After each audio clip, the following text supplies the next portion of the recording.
Price lord. మీకు ఎప్పుడైనా అనిపించిందా? కొన్ని బాధలు మొదట్లో చాలా బాధిస్తాయి, కానీ సంవత్సరాలు గడిచే కొద్దీ ఆ బాధకే అలవాటైపోతాం. మొదట్లో మారుతుందనుకున్నాం, ప్రార్థించాం, ఎదురు చూసాం, ఆశపడ్డాం. కొన్ని రోజులు నెలలయ్యాయి, నెలలు సంవత్సరాలు అయ్యాయి. సమస్య మాత్రం అలాగే ఉంది.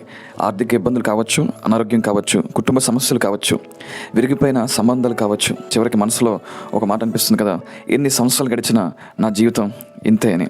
అచ్చం అలాంటి స్థితిలో ఉన్న ఒక వ్యక్తిని యోహాను సువార్త 5వ అధ్యాయంలో మనం చూస్తాం. అతను 38 సంవత్సరాలుగా రోగిగా ఉన్నాడు. సంవత్సరాల్లో అతను ఎన్నిసార్లు నిరాశపడ్డాడు, ఎన్నిసార్లు ఆశను కోల్పోయి ఉంటాడు. ఈ రోజైనా మారుతుందని ఎన్నిసార్లు అనుకుని ఉంటాడు, ఎవరికి తెలియదు. అక్కడ కోనేరు ఉంది. నీరు కదిలినప్పుడు ముందుగా ఎవరైతే దిగుతారో వాళ్ళు స్వస్థత పొందుతారని చెప్పి ప్రజలు నమ్మేవారు. కానీ అతని బాధ కేవలం రోగం కాదు, ఇతరులు స్వస్థత పొందడం చూసేవాడు. ఇతరులు ముందుకు వెళ్తున్నారు, ఇతర జీవితాలు మారుతున్నాయి, కానీ తను మాత్రం అదే చోట ఉన్నాడు. అతను పెట్టుకున్న ఆశలు కూడా కోల్పోయాడు. అందుకే యేసు అతను చూసినప్పుడు రోగం గురించి మొదట మాట్లాడలేదు.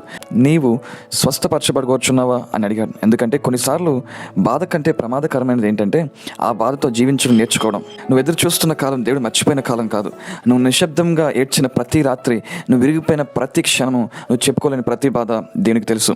38 సంవత్సరాల కథను యేసు ఒక్క క్షణంలో మార్చాడు. దేవుడు నీ కథను కూడా మార్చగలడు. ఇలా ప్రార్థిస్తారా? యేసయ్య, ఎన్నో సంవత్సరాలు ఒకే బాధతో ఉన్నాను, ఒకే పోరాటం, ఒకే నిరాశతో నేను జీవిస్తున్నాను. నన్ను దర్శించు ప్రభా.